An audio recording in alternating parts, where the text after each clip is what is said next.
Hey, welcome back. I actually have another 45 minutes before the park closes. I can't see the time on my phone while I do a video, so I saw everyone kind of leaving and I thought I ran out of time.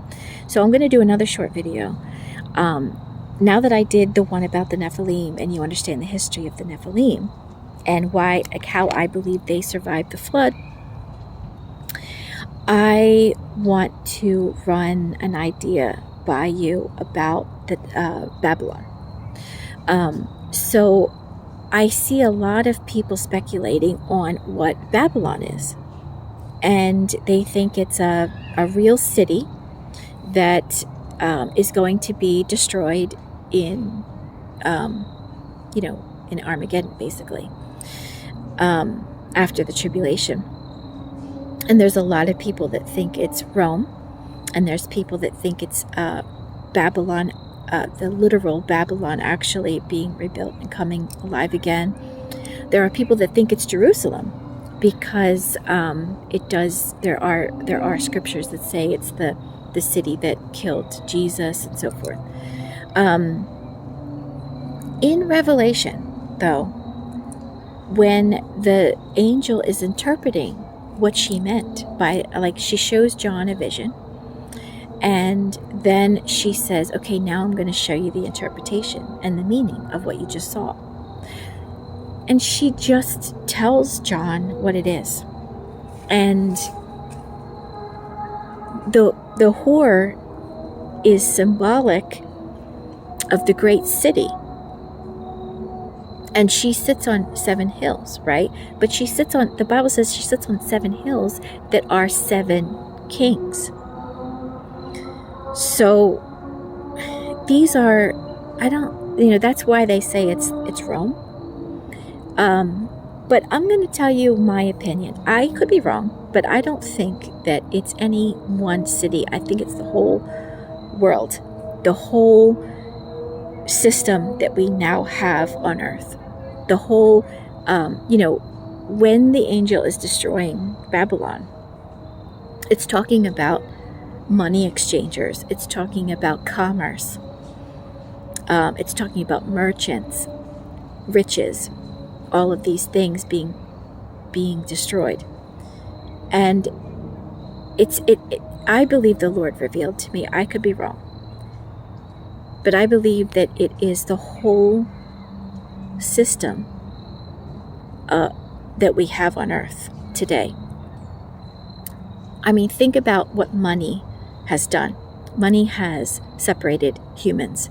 It made some humans better than other people because of status. Because if you have more money and you have more things and you have more luxury, then you're better than the people that don't, right? And then you have slaves, you have servants, you have people that are underneath of you, that are less than you, that are made to feel less. You feel less than other. If you have less, and it's envy and covetousness.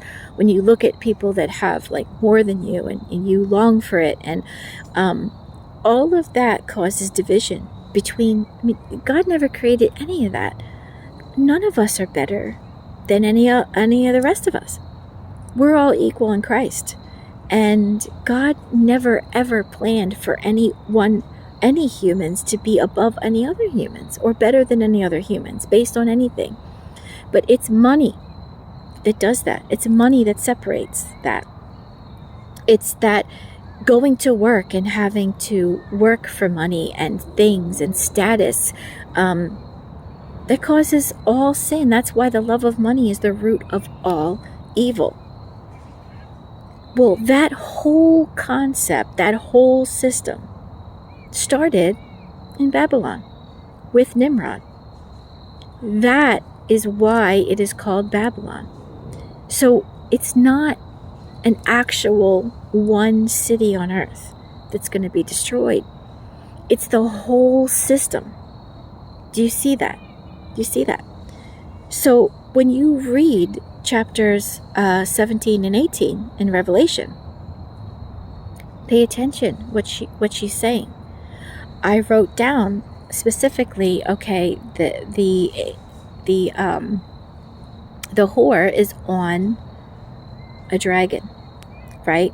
Then the dragon has 7 heads, and there's 10 crowns on the 7 heads. She's sitting on waters. Well, it says that the dragon, the heads are kings and kingdoms, right? It says the waters are peoples of all the earth, different languages, different nations. And it says the whore is the great city.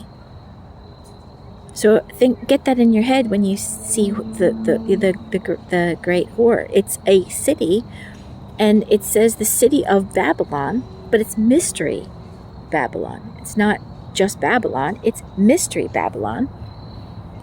And who represents Babylon? Who created Babylon? Nimrod. Nimrod created Babylon, and Nimrod was a Nephilim. And the Bible talks about principalities, and we know that there are different demonic strongholds over every city and over every country, just like there are angels, good angels over every city and every country as well. But there's demonic principalities over regions and over kingdoms on the earth. And this man, it also says that there was an angel that opened the abyss, and Apollyon was let out. Well, I think that was one of the fallen angels that were locked up, and that entity was the person who created. His name was Apollyon. I think that's the person that maybe inhabited or worked with Nimrod, or was Nimrod, and created Babylon, and created that whole system that, even though Babylon was put a halt to, that whole concept, that whole principality, that whole thought process, that whole system, the whole world is under that system. That's what it is, that's destroyed. Because Jesus never created, God never created this world to work that way. There is enough resources and enough food for us to just live here in peace together, and to eat of the fruit. And the lie of I'm not going to say the word, but what this generation is being taught now, and what they think, what we have destroyed in World War II and everything, like, they're trying to say that it is a good concept, socialism versus capitalism. And they think, socialism is going to work. It's going to be good because it's going to bring a utopia. But we know that it just, we've seen the end result of those things in reality. The way that Jesus, when he comes back and he will rule and reign on earth, the Babylon is destroyed first. So the whole concept of money at all, and commerce, and the way that we do things now, will be destroyed. And we will have that utopia that can only be under Jesus through righteousness, when money is completely destroyed. Money will be completely destroyed. And because we have enough to live on, in this earth has enough resources for all of us. And we could just all live together with just Jesus as our king.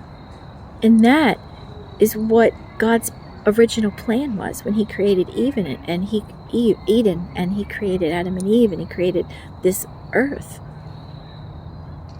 And that's what it will be again in the millennial kingdom. So Babylon is not an actual city, in my opinion. It's not an actual city that's going to be destroyed. It's just coincidence that Rome has 7 hills, because it's the angel says, let me tell you the interpretation of what you just saw. And she says this, she says it plainly, but sometimes it's hard to keep all of these pictures in your head. And we see other like verses, and it kind of veers us off, and we think, oh, well, maybe it means this, that. There's another verse I saw when I was looking up Nimrod about this concept yesterday, in Genesis chapter 9 through 11. I don't know the exact reference, but I know it's between 9 and 11, those two chapters. The reason they were building Babylon was to make a name for themselves. And that is what Satan wanted to do, right? When he was in heaven, he wanted to be above God. So it's that spirit of status, that entity, that principality, that I can be better than other people. I'm gonna be better than another human being, and I'm going to make them less than me and serve me and rule over under me. So, and they were making a city with a tower. So it wasn't just a tower. It was a city with a tower. So the whole city, the whole concept of living, the whole way of life, that is when it started. The whole, the money system that we still have today. So the tower was put on hold, and because God confused their languages, and they stopped building the physical city. But the whole money, think about why Jesus was so angry when they were buying and selling things in the temple, to the fact that he threw the tables down and whipped them. He took whips and he whipped them because they were making his God's temple, God's house, into this. That's why it was a great sin. Think about when the Israelites asked for a king. They had no king.